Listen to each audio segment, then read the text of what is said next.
Déjeme sumar a esta conversación ahora mismo a mi querido amigo, el abogado Jesús Novo, que ha tenido bastante paciencia y me ha esperado más de lo debido hoy. ¿Cómo está usted, querido amigo? Mis disculpas por hacerlo esperar.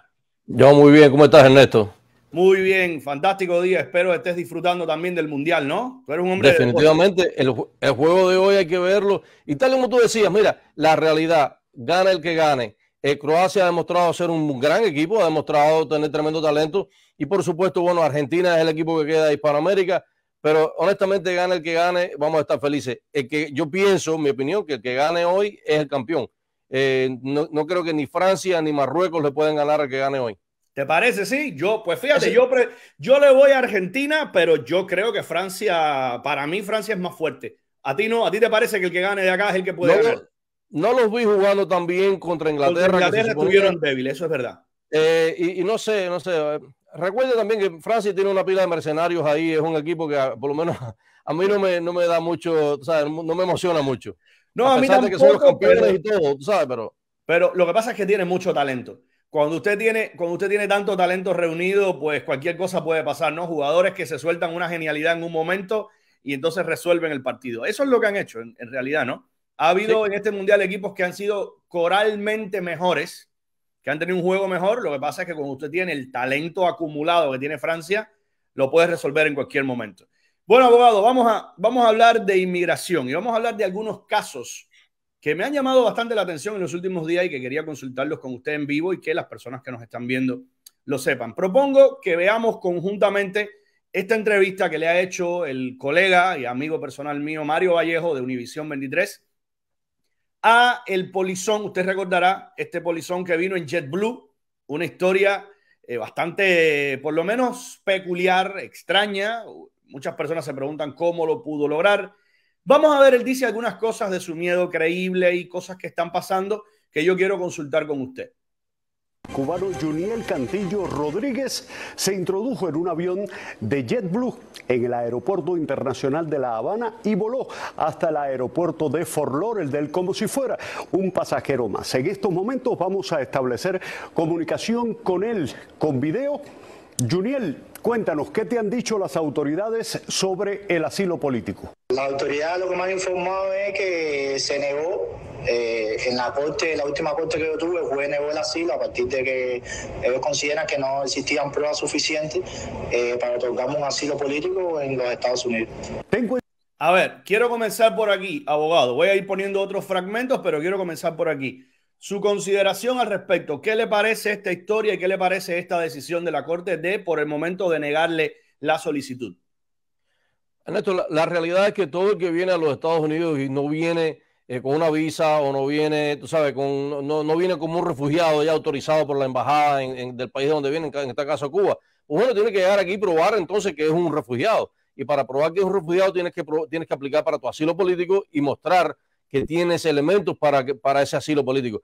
Si por alguna casualidad él no tuvo ya sea la representación legal correcta o no, en realidad, o la realidad es que no tiene un caso de asilo, pues definitivamente, por mucho que nosotros nos sentimos felices de que haya venido y que haya salido de allí, la realidad es que si no tiene un asilo que pueda aprobarlo, o sea, él no se le va a otorgar el asilo sencillamente porque vino en un avión como un polizón. Yo recuerdo perfectamente el caso del otro muchacho que trabajaba en el aeropuerto, el polizón que vino en la barriga del avión.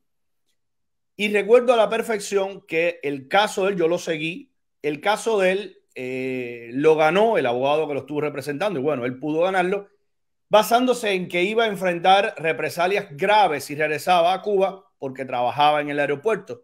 Este también trabaja en el aeropuerto. ¿Usted ve alguna similitud o ve alguna diferencia que pueda haber sido, digamos, lo que marcara el resultado, el outcome de cada uno de estos casos? Yo me imagino, sin poderte hablar detalladamente, porque honestamente no conozco los detalles de cada caso, pero me imagino que el caso del otro muchacho, que por cierto tuvo un abogado excelente, que hizo un excelente trabajo, y cuando a mí me sorprendió mucho cuando vi que le habían dado el asilo, porque en aquel momento lo que yo sabía del caso no era como, o sea, no pensaba que le iban a dar el asilo. Me imagino que por alguna razón tenía algunos puntos que lo hacían merecedor del asilo. También hay una cosa, Ernesto, y esto es un poco, ¿sabes? Que a la gente le sorprende, pero diferentes jueces van a tomar diferentes decisiones, van a llegar a conclusiones diferentes. Y eso es muy importante. O sea, tú miras la lista y por supuesto no puede ser que todos los casos buenos le caen a un juez y todos los casos malos le caen a otro. Tú miras la lista de los porcientos de los casos de los jueces que han dado asilo político y hay algunos que tienen tan poco como un 1% y hay otros que tienen tanto como un 50%. O sea, obviamente esto tiene que ver con la orientación que tiene el juez, su posición ante las personas que piden asilo. No puede ser que los casos sean tan diferentes, que todos les toquen bueno a uno y todos malos. Y los jueces tienen esa prerrogativa, ¿verdad? O sea, nadie les puede cuestionar por qué tomas esta decisión o esta otra. Al final, eso forma parte de, digamos, de sus poderes, ¿verdad? A la larga, la decisión es una decisión de discreción del juez. El juez tiene que tomar varias decisiones. Primero tiene que tomar la decisión de que te cree, ¿no? De que tu testimonio es creíble.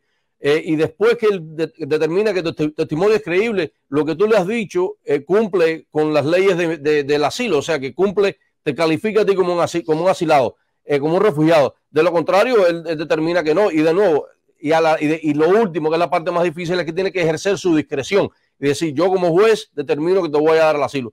Y esa parte de discreción es la que es casi inapelable, porque tienes que decir que el juez abusó su discreción y eso es tan difícil de lograr que honestamente es casi imposible en una apelación decir que el juez demostrar, o sea, lo hemos ganado, hemos tenido casos que hemos ganado, pero es muy difícil, tiene que ser que el juez haya tenido un desliz donde haya dado a demostrar sus prejuicios y entonces te das cuenta que le puedes demostrar y definitivamente, pero es muy difícil mostrar que ha abusado su discreción. Abogado, y esa apelación va con el mismo juez al cual tú vas a decirle, mira, revisa tu fallo o revisa la decisión que tomaste o siempre se va con una instancia superior.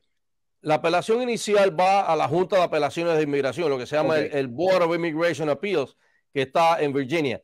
Es un juez, usualmente es un panel de 3 jueces, ellos son varios jueces, pero usualmente un panel de 3 jueces revisan la decisión del juez inferior y determinan si el juez se equivocó, o sea, basado en los argumentos que haga el abogado.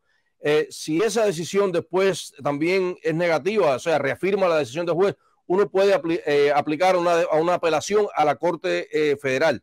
Ya eso es un poquitico más complicado, honestamente requiere uno tener más recursos porque, como tú sabes, las Cortes Federales son bien complicadas. Bastante. Vamos a ver otro fragmento de esta entrevista con Mario Vallejo. Que recientemente hubo una filtración que divulgó lo que ustedes habían dicho durante la entrevista de Miedo Creíble. Cuéntanos. Recientemente, el 28 de noviembre de 2022, se filtró en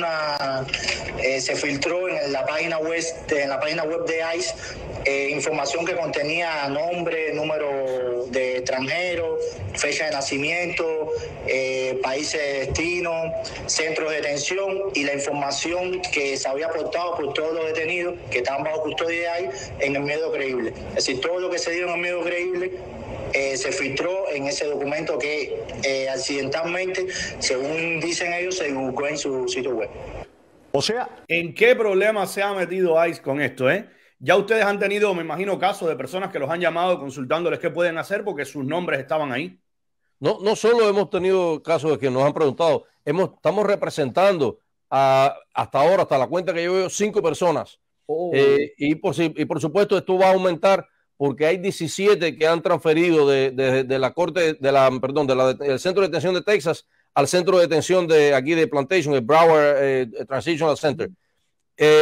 Y por supuesto, a medida que se pasen la voz de que estamos representándolo, yo sé que más personas van a llamarnos.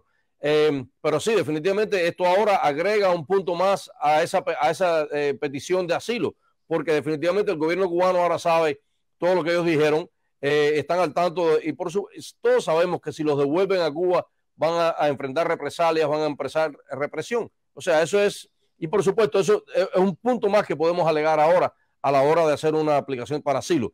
Fueron 8,000 nombres que se filtraron. 8,000, yo pensaba que habían sido menos. ¡Wow! Fueron 8,000. Inicialmente se dijo que había estado por menos de 45 minutos, pero ya sabemos que fueron 5 horas que estuvo esa información afuera. Así que definitivamente esto es algo que vamos a tomar en cuenta para muchos casos. A ver, voy a ser un poco sarcástico en lo que voy a decir. Bendita filtración para el que está del lado del que está defendiéndose, ¿no? sea, bendita filtración para el que quiere defenderse ahora mismo, porque definitivamente creemos que les va a favorecer.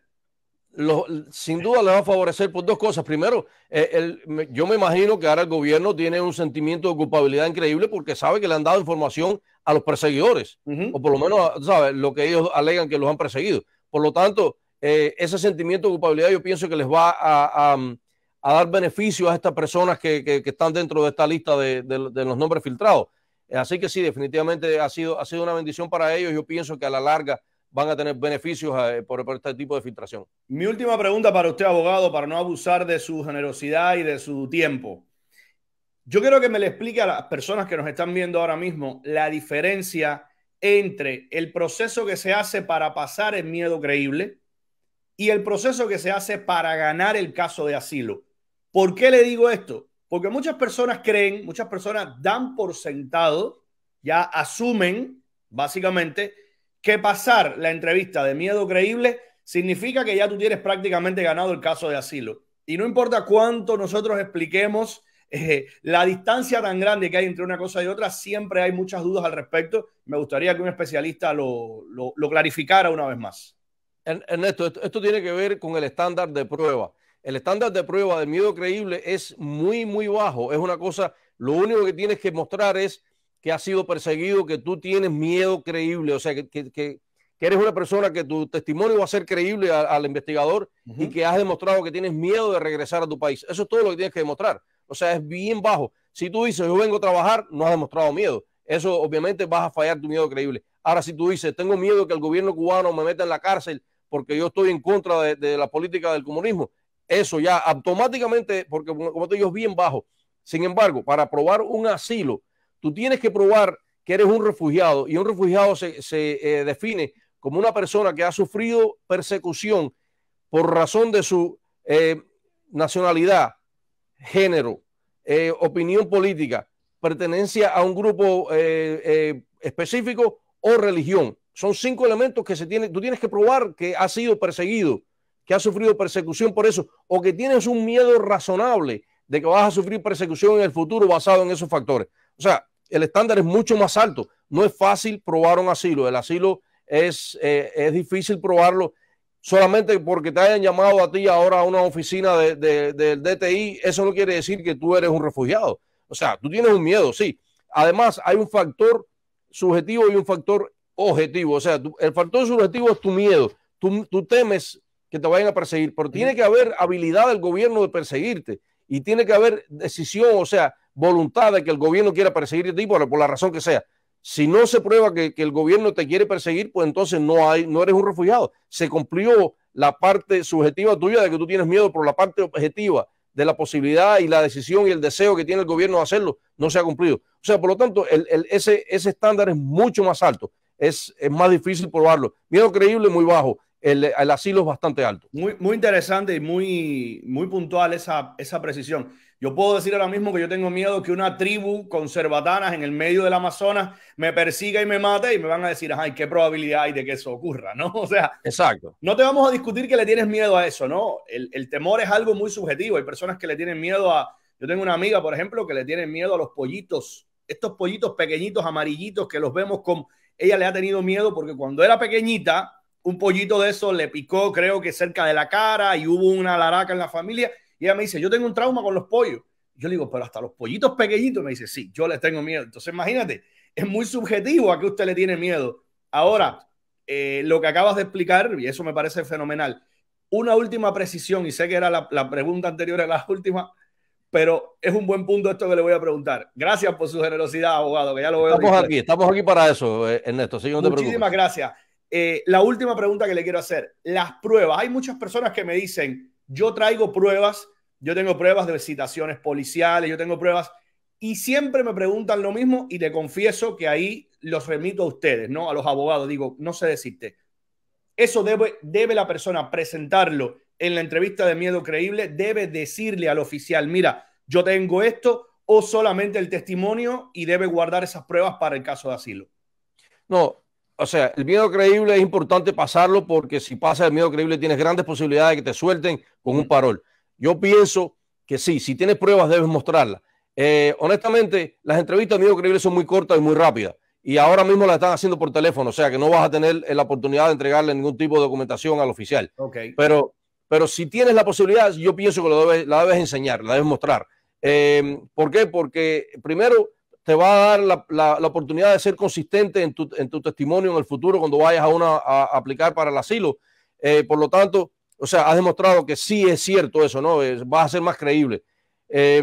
No veo ninguna cosa negativa en presentarla, honestamente. Si tienes la oportunidad, debes presentarla. No, y quizás en el futuro el propio juez, no sabemos quién te va a tocar, te va a decir, si tenías este elemento probatorio, ¿por qué no se lo dijiste también al oficial que te entrevistó, ¿no? Inicialmente. ¿Por qué no hablaste de esto antes? Pueden pensar que te fabricaste o que te inventaste la prueba posteriormente. Así que exacto. Esa es la recomendación de ustedes. Abogado, ¿cómo se les puede contactar a ustedes en Gallardo Law Firm? ¿Cómo pueden contactar con usted? ¿Cómo no? Nos pueden llamar al 305-261-7000. 305-261-7000. También pueden entrar a nuestra página web www.gallardolawyers.com. Siempre les recuerdo que tenemos una oficina en la calle 8 en Miami y tenemos una oficina en Miramar también. No se olviden de que tenemos una oficina en Miramar para esas personas que están en Broward, en el norte de Miami-Dade, que les queda mucho más cerca. Ustedes están en un shopping center ahí en la calle 8, donde yo he podido lo mismo almorzar, porque tienen varios restaurantes alrededor, que cambiar las gomas en caso de que su carro se accidente. Tienen un puesto de cambio de gomas al lado. Yo miro la ubicación y digo, esto está más conveniente imposible, ¿no? O sea, lo tienen todo alrededor, bastante en el corazón de Miami, ¿eh? Tenemos un banco, tenemos un gimnasio. Sí. Y tenemos un gimnasio también bastante grande. Tiene un gimnasio detrás. O sea, que el shopping center que está ubicado, el complejo de oficinas, porque es bastante grande, de Gallardo Law Firm, ahí usted encuentra absolutamente todo. Usted llega, almuerza, se asesora con los abogados, hace ejercicio, le cambia las gomas al carro y saca dinero del banco. Y si se quiere tomar un café, hay un Starbucks en la esquina también. Y un café exquisito, que lo he tomado varias veces. Abogado, un gran abrazo. Siempre un gusto compartir con usted y con el equipo de ustedes. Un placer, Ernesto, cuídate. Un gran abrazo y seguimos en contacto. Ya ustedes saben, este fue Jesús Novo, representando ahora mismo el bufete Gallardo Law Firm. Un placer y seguimos conectados con ellos.